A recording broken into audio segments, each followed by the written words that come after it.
Hello, everybody. Welcome to the Redmen TV and your latest episode of Expert Insight. My name is Dan Club. I'm absolutely delighted to be joined by French football writer and broadcaster and host of the French football show, Matt Spiro, my friend. How are you? Okay?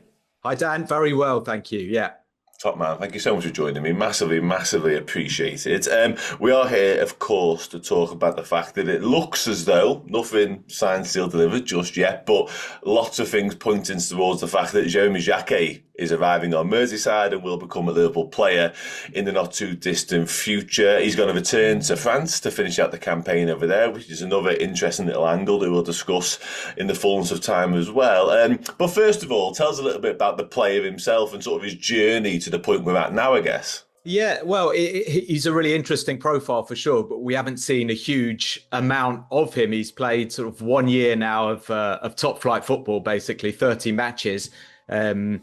He was playing on loan at Clermont up until sort of last January in France's second division. So, you know, in that respect, his sort of rise has been quite rapid, quite sudden, because quite often in France, you know, you see these guys getting blooded very young, sort of, you know, at the age of 17, sometimes even 16, you know.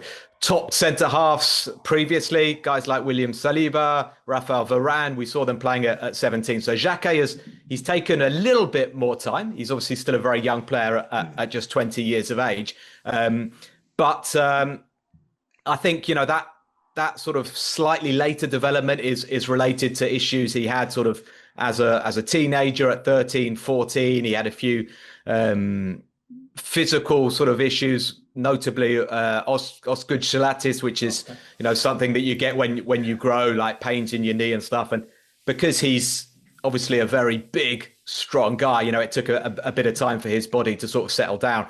But he is an extremely athletic player. He's quick, he's strong, loves to tackle, good in the air, and, you know, has, I think, the attributes to be a really good player in the Premier League. Interesting. I actually had osgood-cheilitis myself growing up. I smile there. Not fond memories, not at all. It was really, really painful actually at the time. I got it. It was during a rugby match. I sort of realised I had it, and then I went and got diagnosed and stuff like that. And yeah, it wasn't a pleasant experience. Anyway, it's not about me, this show. The transfer to Liverpool itself, I want to pick up on that because obviously we touched upon it off air before we started recording that Chelsea were in the mix. Chelsea generally have won these battles, particularly when it comes to their links in France, and it felt like he may well have been Stamford Bridge bound.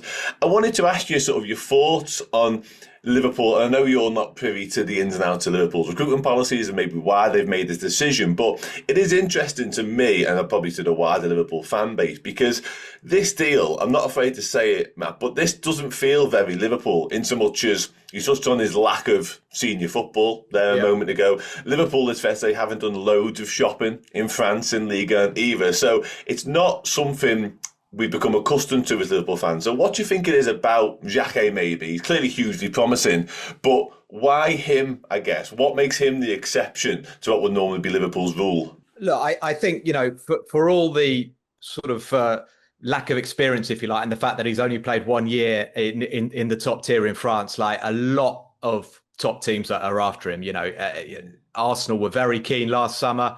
You've talked about Chelsea, Bayern Munich have been after him. So it's not like a left field choice at all from Liverpool. I personally, you know, I look after these, you know, when I see these French talents coming through, I always want the best for them. And personally, I'm happier that he's heading to Liverpool than to Chelsea, because you look at the way Chelsea sort of stockpile these players. And I didn't really understand them wanting to put so much money on Jacquet when they had Mamadou Sarr on loan at Strasbourg, who is a similarly, you know, very promising centre-half, right-sided centre-half. So it made sense for me that they get Sarr back from his loan spell, which is what has happened.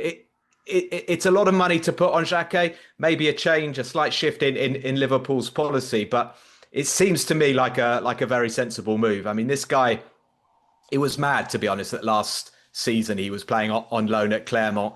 They called him back. They actually had to pay $1 million to sort of cut his loan deal short. Abid Bey, who was recently appointed as Rennes coach, had them fighting against relegation. They were in quite a lot of trouble. Jacquet came in, they stopped conceding goals, and everyone was like, "Whoa, you're like, why the hell is this guy not been playing?" So why have Liverpool gone for him? Like, it is a lot of money to pay for a guy who's only played 30 games in Ligue 1. I think the fact that he's staying in Rennes for the rest of the season is very good. You know, he hasn't had a full season in Ligue 1. Rennes have still got plenty of work to do. You know, they absolutely want to qualify for Europe. They're sort of, you know, teetering a little bit in sixth place at the moment.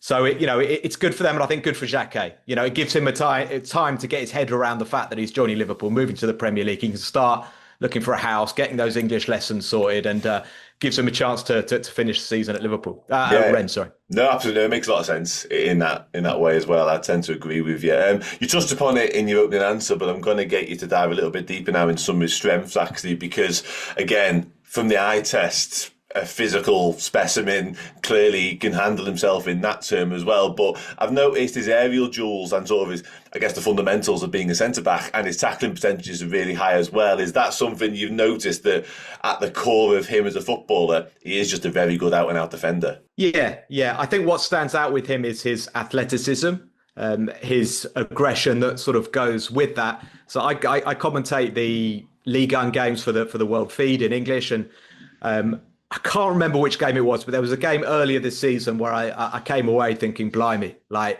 this guy, sometimes you see centre-halves in France, like, they're very good at producing centre-backs here. Sometimes you see centre-halves who look like they're men playing against boys, and Jacquet was in that game giving that impression because, like I say, like, the speed, the power, the ability to sort of recover, the ability to make tackles and sort of leave your mark on the opponent. He absolutely does that. And in that particular game, I think Rennes were playing a 3 because they've sometimes played 4 at the back, sometimes 3. He was playing on the right side of the 3, and he would also take every opportunity to sort of step into the midfield to bring the ball forward.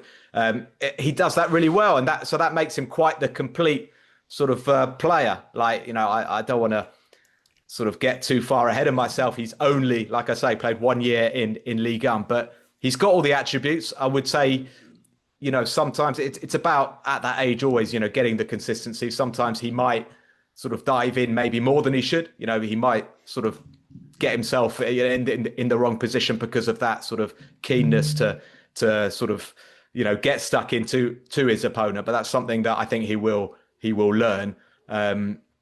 So yeah, like just a very, very impressive guy. You know, he's got that stature, he's got that presence and the athleticism, and yeah, we'll see. Like, lots of ingredients in there to see a successful career at Liverpool. Yeah, most definitely. That's certainly the hope anyway. That was a clip from Expert Insight. To check out the whole show, simply download the Redmen Plus app or click the link in the description.